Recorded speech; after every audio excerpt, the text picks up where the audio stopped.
उपस्थित राहणार आहे? या जो सोमवारी मोर्चा होणार आहे त्या मोर्चाला लक्ष्मण हाके सर येणार आहेत, गोपीचंद पडळकर साहेब येणार आहेत.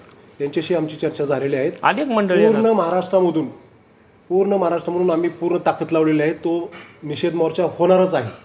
आणि आज सकाळी ज्या काही समाजातील आमच्या तथाकथित बुद्धिजीवी लोकांनी जे काही प्रेस कॉन्फरन्स घेतली आणि त्यांना जी आर सुद्धा कळत नसेल माझ्या माहितीप्रमाणे, कारण ती ज्या पद्धतीने सांगत होते की स्वर्गीय अजितदादा पवारांना आम्ही काय विरोध करतोय का, तर स्वर्गीय अजितदादा पवार साहेबांना आमचा बिलकुल विरोध नाही.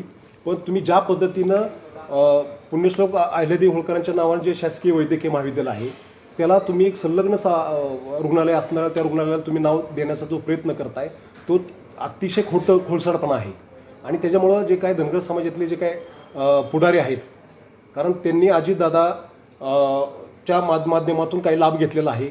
त्यांनी काही अजितदादाच्या माध्यमातून काही संस्था उभा केलेल्या आहेत. त्या संस्थांना उदाहरणार्थ नटराज नाट्य मंदिर आहे, त्याला तुम्ही स्वर्गीय अजितदादा पवार यांचं नाव द्या. आणि त्यानंतर अहिल्या हॉस्टेल आहे, अहिल्या हॉस्टेलला सुद्धा स्वर्गीय अजितदादा पवारांचं तुम्ही नाव द्या. कारण हीच खरी श्रद्धांजली अजितदादाला ठरेल. कारण तुम्ही एकीकडं समाजाची दिशाभूल करताय आणि हा मोर्चा सोमवारचा मोर्चा जो आहे 9 तारखेचा तो पूर्ण ताकदीनिशी आम्ही हा मोर्चा करणार आहोत.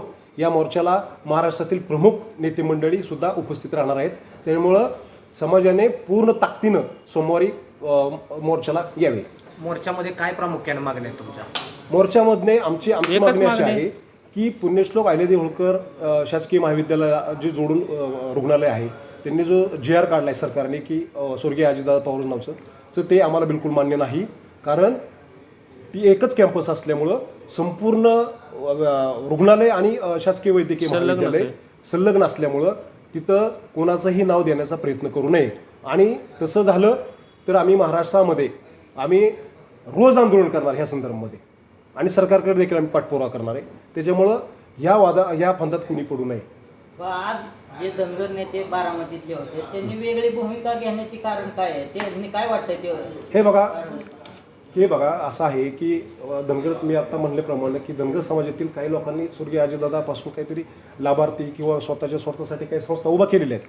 त्यामुळे कदाचित ते पक्षाचे ते कट्टर कार्यकर्ते आहेत, तर त्यांनी ती भूमिका तशी घेतलेली असेल. पण त्यांच्या भूमिकेचा धनगर समाज अजिबात समर्थन करत नाही.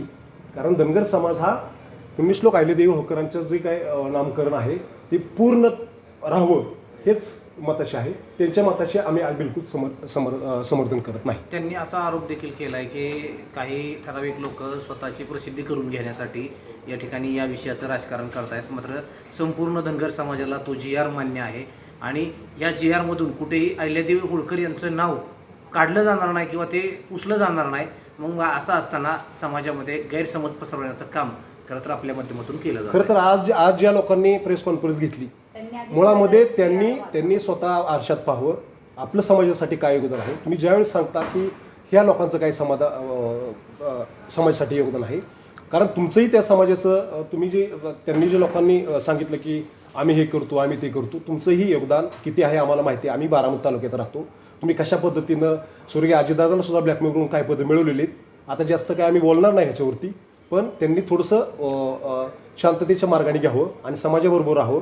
आमचा स्वर्गीय अजितदादा पवार यांना कधीही विरोध नाही आणि असण्याचं कारण पण नाही. पण तुम्ही शासकीय वैद्यकीय महाविद्यालय म्हणजे जो आयुर्वेदिक महाविद्यालयात तुम्ही दोन्ही ठिकाणी अजितदादांचं नाव देता, तर या ठिकाणी तुम्ही खोडसाळपणा करू नका अशी आमची त्यांना विनंती आहे. सुनेत्राताई पवारांना सुद्धा आम्ही या संदर्भात भेटणार आहोत की विनंती करणार ही जी चाललंय ते चुकीचं चाललंय. समाजामध्ये प्रचंड याचा संताप आहे. काही लोक म्हणतायत की आम्ही समर्थन करतो, त्यांच्या वक्तव्याला धनगर समाज भीक घालत नाही आणि त्यांची तेवढी उंची पण नाही की धनगर समाजाची नेते म्हणण्याची. एवढं या ठिकाणी मी तुम्हाला सांगतो. मागणी जर मान्य नाही झाली तर तुमची पुढची भूमिका काय असणार? आमची मागणी जर मान्य नाही झाली तर आम्ही उद्या सोमवारी आम्ही मोर्चा काढतोय. त्याच्यानंतर आम्ही उपोषण करू आणि आम्ही बारामतीमध्ये तुम्ही बघचालच आम्ही खूप उग्र आंदोलन आम्ही करणार आहोत. कारण हा आमच्या अहिल्यादेवी होळकरांच्या अस्मितेचा प्रश्न आहे आणि आमची हिंदू समाजाची एक आराध्य दैवत आहे. त्याच्यामुळं हे आंदोलन थांबणार नाही. जोपर्यंत सरकार जी आर मागे घेत नाही तोपर्यंत आम्ही हे आंदोलन थांबवणार नाही म्हणजे नाही. बारामती विधानसभा मतदारसंघाची आता पोटनिवडणूक लागणार आहे. तुम्हाला वाटतं या सगळ्या गोष्टीचा फटका येणाऱ्या कालावधीमध्ये या निवडणुकीत राष्ट्रवादी काँग्रेस पक्षाला बसतो? माझं राष्ट्रवादी काँग्रेसच्याही पदाधिकाऱ्यांना माझं सांगणं आहे की तुम्ही जर पोटनिवडणूक आता लागलेली आहे, तुम्ही जर अशा पद्धतीने जर अहिल्यादेवी होळकरांचा अपमान करत असाल तर ही पोटनिवडणूकसुद्धा आम्ही पूर्ण ताकदीने लढणार आहोत. कारण अजितदादाबद्दल आम्हाला सहानुभूती आहे, पण तुम्ही त्याचा जर गैरवापर करून त्यांच्या नावाखाली काही जर तुम्ही वेगळा प्रकार करण्याचा काही प्रयत्न करत असाल तर ही पोटनिवडणुका सुद्धा आम्ही समाजाच्या वतीने लढणार आहोत.